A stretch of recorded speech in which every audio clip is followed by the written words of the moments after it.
पिछले एपिसोड में लियाना वेलोरियन की मृत्यु हो गई थी। वो कॉर्लिस और रेनिस की बेटी और लेनोर की बहन थी, डेमन की पत्नी और बेला और रीना की माँ थी। ड्रिफ्टमार्क में उसके अंतिम यात्रा में पूरा शाही परिवार वहाँ पहुँचा था। यहाँ पहुँचे सारे लोगों के पास अपना ड्रैगन था।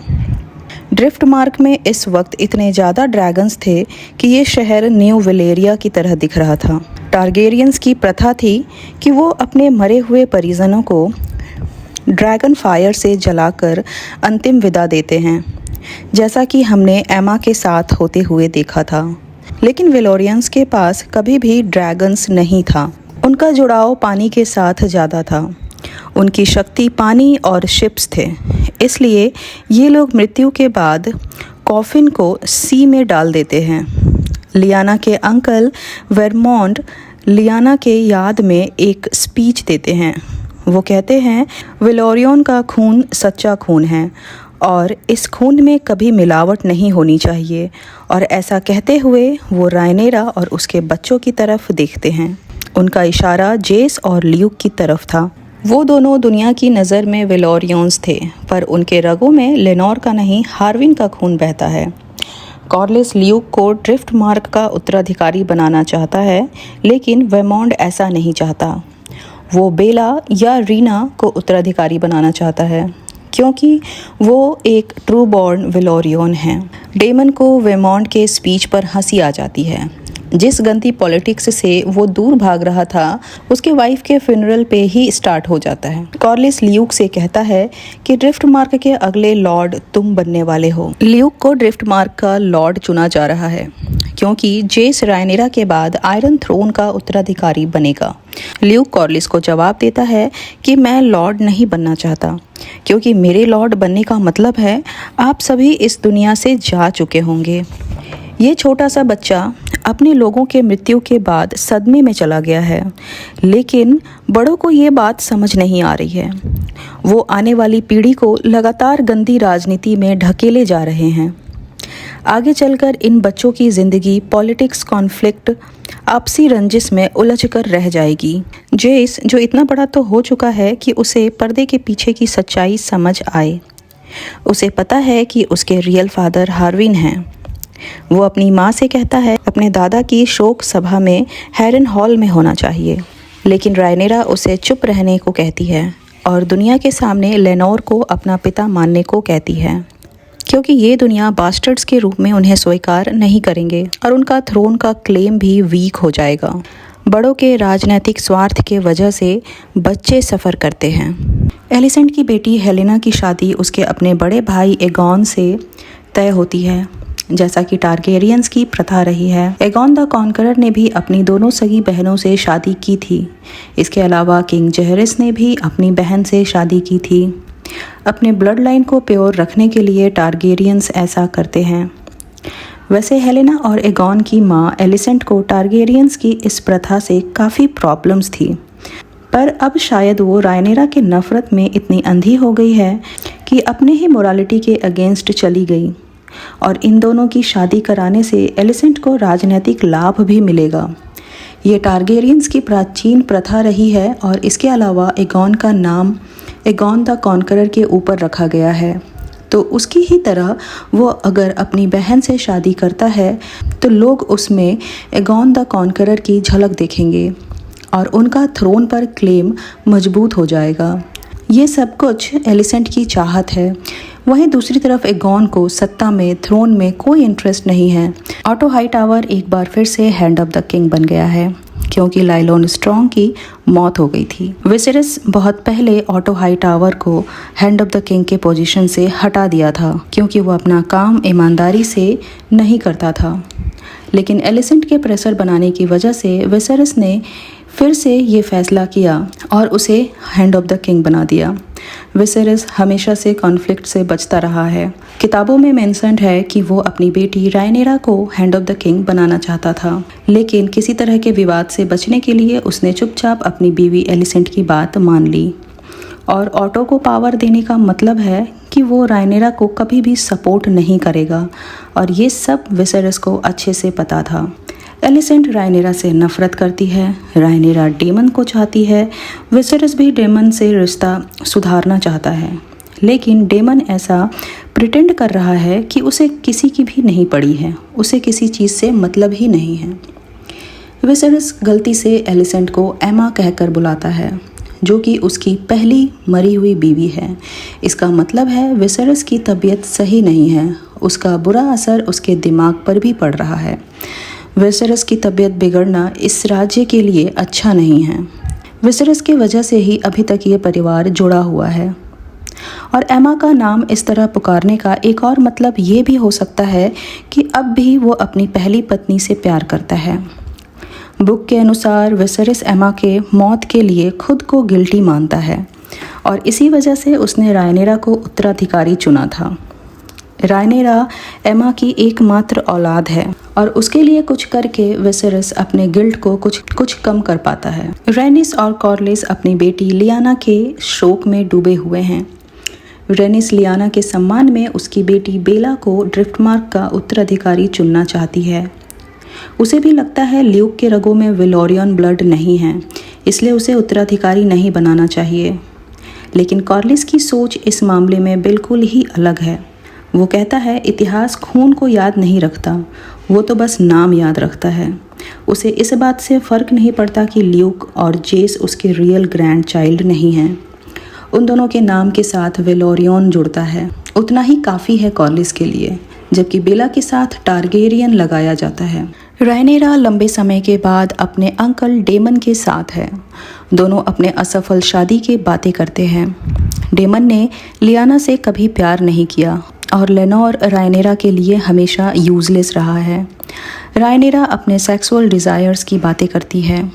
अपने टीनेज में डेमन ने जो आग रायनेरा के मन में लगाई थी वो अब भी शांत नहीं हुई है। रायनेरा डेमन को किस करती है और फिर दोनों सेक्स करते हैं, वो भी बीच पर। वो दोनों ये बात भूल गए थे कि वो किसी के फ्यूनरल पर आए थे और रायनेरा अब तक एक शादीशुदा महिला थी।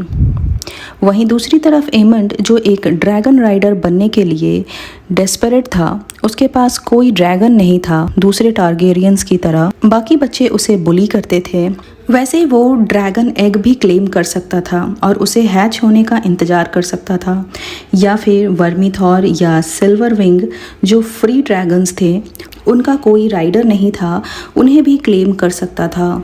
लेकिन उसका सपना बड़ा था, वो वगार को क्लेम करना चाहता था, जिसकी राइडर लियाना थी। लियाना की अभी मृत्यु हो गई थी। वगार दुनिया का सबसे बड़ा ड्रैगन था। उसकी फर्स्ट राइडर विसेन्या थी। वगार बेलोरियन द ब्लैक ड्रेड के साथ मिलकर एगॉन की तरफ से लड़ा था। उसे बहुत सारे युद्ध का अनुभव था। वगार का फिलहाल कोई राइडर नहीं था, वो बीच पर सो रहा था। वगार अब बहुत बूढ़ा हो चुका था। एमंड के उठाने पर वो उठना नहीं चाहता था। एमंड के रगों में टारगेरियन ब्लड था, वो साहसी था। उसने फिर से वगार को उठाने का प्रयास किया और कमांड दिया। उसने बोला डोहाइरस, जिसका मतलब है सर्व, और लकीरी, जिसका मतलब है शांत हो जाओ। वो वेगार के ऊपर चढ़ जाता है और कहता है सोविस, जिसका मतलब है उड़ो। और इस तरह छोटा एमंड दुनिया सबसे बड़े ड्रैगन वेगार का राइडर बन जाता है। वेगार का राइडर बनना इतना आसान भी नहीं था।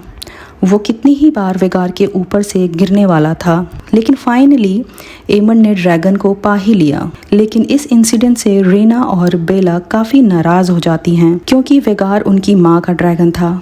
इसलिए वेगार पर क्लेम करने का पहला हक रीना का था। बेला और रीना ने जेस और ल्यूक को उठाया ताकि वो एमंड से बात कर सके। एमंड, जिसके पास सबसे बड़ा ड्रैगन था, वो पावर के नशे में चूर हो चुका था। इसी घमंड में उसने रीना की इंसल्ट की और बदले में रीना और बेला ने उस पर अटैक कर दिया और सभी के बीच लड़ाई छिड़ गई। वैसे भी ये सब एक दूसरे के दुश्मन थे। बड़ों ने उनके बीच नफरत की खाई खोद रखी थी। जब एमंड ने जेस और ल्यूक को बास्टर्ड बोला और स्ट्रॉन्ग्स कहकर चिढ़ाया, ल्यूक ने गुस्से में चाकू से एमंड की आंख में मार दिया। जैसा कि हेलेना ने पहले ही भविष्यवाणी कर रखी थी कि एमंड की एक आंख चली जाएगी, और कुछ वैसा ही हुआ। बाद में एमंड कहता है इससे कोई फर्क नहीं पड़ता, कि मेरी एक आंख चली गई, मुझे वगार जैसा सुपर पावर मिला है। माइथोलॉजी में भी माना जाता है कि आंखों के बलिदान से भगवान की शक्तियां प्राप्त होती हैं। इस घटना के बाद एक बड़ा बवाल छिड़ जाता है जिसे विसेरिस शांत करने की कोशिश करता है। एलिसेंट और रायनेरा के बीच छिड़े इस केओस को डेमन दूर से खड़ा होकर एंजॉय कर रहा था। जेस और ल्यूक कहते हैं कि एमंड ने उन्हें बास्टर्ड कहा। रायनेरा के अनुसार यह बहुत बड़ी बात है और एमंड को इसका जवाब देना पड़ेगा। एक बच्चा जिसने अभी अभी अपनी एक आंख खो दी है, उस पर टॉर्चर का डिमांड करना रायनेरा का भी एक एक्सट्रीम रिएक्शन था। वैसे भी रायनेरा जानती है कि एमंड द्वारा कही गई बात सच ही है। रायनेरा का ये एक्सट्रीम रिएक्शन शायद इसलिए था ताकि विसेरिस सभी के सामने रायनेरा का साथ दे, ना कि एलिसेंट का। एगॉन से पूछने पर एगॉन कहता है ये लोग बास्टर्ड हैं और ये बात सभी को पता है, सब जानते हैं। वो तो टारगेरियंस या वेलोरियंस की तरह दिखते भी नहीं हैं। आखिरकार ये ओपन सीक्रेट सबके जुबान पर आ ही जाती है। विसेरिस जो एक असफल राजा है, वो इस कॉन्फ्लिक्ट को सॉल्व करने में भी असफल ही रहता है। वो बस चिल्ला चिल्ला कर सभी को शांत रहने के लिए कहता है, पर कोई भी राजा से संतुष्ट नहीं है। वो न्याय करने में भी असमर्थ है। एलिसेंट राजा के न्याय से संतुष्ट नहीं है, इसलिए वो खुद ही अपने हिसाब से न्याय करने की कोशिश करती है। वो सर क्रिस्टन कोल को ऑर्डर देती है कि ल्यूक की एक आंख निकाल ली जाए ताकि हिसाब बराबर हो सके, लेकिन कोल ऐसा करने से मना कर देता है। वो इतना भी पागल नहीं कि अपने प्रिंस पर हमला करे। एलिसेंट गुस्से में विसेरिस का वेलेरियन स्टील वाला नाइफ निकाल लेती है और अटैक करती है। एलिसेंट जो आज तक एक अच्छी बेटी, अच्छी बीवी बनी हुई थी, अपने गुस्से, फ्रस्ट्रेशन को खुद के अंदर दबा कर रखी थी, अपने इच्छाओं का बलिदान करती आई थी दूसरों के लिए, वो आखिरकार फूट पड़ती है। और आज उसका गुस्सा इस हद तक था कि वो किसी की जान भी ले सकती थी। एलिसेंट कहती है उसने हमेशा अपना कर्तव्य पूरा किया, जबकि रायनेरा हमेशा से रूल ब्रेकर रही थी। फिर चाहे उसके सारे बास्टर्ड बेटों की बात हो, उसके झूठ, अपनी आज़ादी का फ़ायदा उठाना, अवैध संबंध, आखिर एलिसेंट के गुस्से का रिजल्ट ये होता है कि उस चाकू से रायनेरा के हाथ पर एक डीप कट लग जाता है। विसेरिस गुस्से में वहाँ से चला जाता है, अपनी बेटी को उसी हालत में छोड़कर। ना तो उसने राजा बनकर कोई न्याय किया और ना बाप बनकर अपने बेटे या बेटी की मदद की। एलिसेंट चाकू को छोड़कर पीछे हट जाती है। अब वो शांत है। रायनेरा अपने बच्चों, डेमन और कॉर्लिस के साथ एक तरफ है और एलिसेंट अपने बच्चों और कोल के साथ दूसरी तरफ। परिवार टूटकर दो भाग में बट गया है। एलिसेंट का साइड टीम ग्रीन्स है और रायनेरा का साइड टीम ब्लैक्स। अब इन दोनों के बीच सुलह हो पाना नामुमकिन सा है। एलिसेंट अपने बर्ताव पर काफ़ी शर्मिंदा है, लेकिन वहीं ऑटो एलिसेंट के इस रिएक्शन से काफ़ी खुश है। उसने हमेशा से एलिसेंट के मन में नफरत के बीज बोए हैं। उसे लगता है कि एलिसेंट के अंदर वो ताकत आ गई है कि वो इस अगली गेम को जीत सके। लियाना के मृत्यु के बाद लेनोर की हालत ठीक नहीं है। उसे लगता है कि वो ना तो एक अच्छा पति है और ना ही एक अच्छा पिता। उसने रायनेरा के साथ एक जायज़ बच्चा पैदा करने का भी प्रयास किया था, पर उसमें भी वो असफल रहा। रायनेरा उसे समझाती है कि वो एक अच्छा इंसान है। लाइनोर उससे प्रॉमिस करता है कि वो अपने बॉयफ्रेंड को छोड़ देगा और अपने परिवार की जिम्मेदारी उठाएगा। अगले दिन एलिसेंट और उसका परिवार वापस लौट जाता है। उनके साथ वगार भी चला जाता है। वगार को जाते हुए कॉर्लिस और रेनिस देखते हैं। जो ड्रैगन अब तक उनकी बेटी का था और एक बड़ी ताकत था उनके पास। लैरिस स्ट्रॉन्ग एलिसेंट को ऑफर करता है कि वो चाहे तो लैरिस उसके लिए ल्यूक का मर्डर भी कर सकता है या फिर आंखें भी निकाल सकता है। और हमें पता है कि वो सिर्फ बातें नहीं बना रहा, वो ऐसा कर भी सकता है। लेकिन एलिसेंट मना कर देती है। एलिसेंट अपना मकसद पूरा करने के लिए खतरनाक लोगों को अपने आसपास इकट्ठा कर रखा है, फिर चाहे वो लैरिस हो, कोल हो या फिर उसका खुद का पिता ऑटो हो। ये कभी भी अपने स्वार्थ के लिए एलिसेंट को नुकसान पहुंचा सकते हैं। रायनेरा डेमन से कहती है फायर ने रायनेरा के प्यार हार्विन और डेमन की बीवी रीना की जान ले ली। फायर डिस्ट्रक्टिव है, लेकिन वो लोग टारगेरियंस हैं। फायर उनके स्वभाव में है और वो दोनों एक साथ जलने के लिए ही बने हैं। रायनेरा डेमन को शादी के लिए प्रपोज करती है। रायनेरा और डेमन ने अब तक सारी शादियां राजनैतिक हित के लिए ही की थी। उनके शादी में प्यार का एलिमेंट नहीं था, लेकिन अब वो प्यार के वजह से शादी करना चाहते हैं। लेकिन रायनेरा अब भी शादीशुदा है। लेनोर के जिंदा रहते उसकी शादी नहीं हो सकती।